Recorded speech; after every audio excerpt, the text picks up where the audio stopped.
അനിമൽസിനെയൊക്കെ ഒരുപാട് ഇഷ്ടമുള്ള ഈ പെൺകുട്ടി ഒരു ദിവസം തന്റെ അങ്കിളിനെയും കൂട്ടി അനിമൽ പാർക്കിലേക്ക് പോവുകയാണ്. മൃഗങ്ങളോട് അവക്കുള്ള ഇഷ്ടം കണ്ട് അവിടെ ഉണ്ടായിരുന്ന റെപ്രസെന്റേറ്റീവ് വ്യത്യസ്തമായ ഒരു നായക്കുട്ടിയെ അവക്ക് പരിചയപ്പെടുത്തി കൊടുക്കുന്നു. ആ നായക്കുട്ടി ചുവപ്പ് നിറത്തിലായിരുന്നു ഉണ്ടായിരുന്നത്.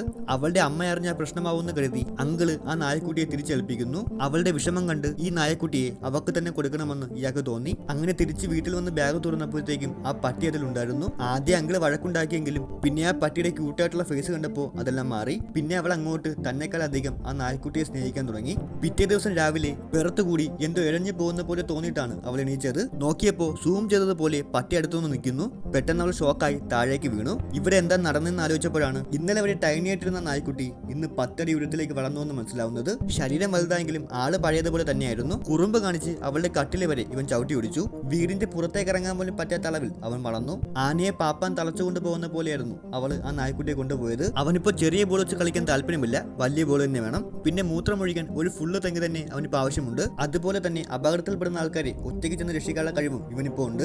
ചെറുതായിട്ട് തന്നെയാണ് ഇരുന്നെങ്കിൽ ഇവൻ ഇങ്ങനെയൊന്നും ചെയ്യാൻ പറ്റൂലായിരുന്നു. പിന്നെ മറ്റുള്ള നായ്ക്കുട്ടികളൊക്കെ ഇപ്പോൾ ഇവന്റെ ഒരു കടിക്കേ ഉള്ളൂ. എത്ര ദൂരത്തേക്ക് വേണമെങ്കിലോ സവാരിക്ക് ഇവക്കിപ്പോ വേറൊരു വണ്ടിയുടെ ആവശ്യമേ ഇല്ല. റാണിയെ പോലെ ഇരുന്ന് പോവാൻ അവക്കാളുടെ നായ്ക്കുട്ടി തന്നെ മതി.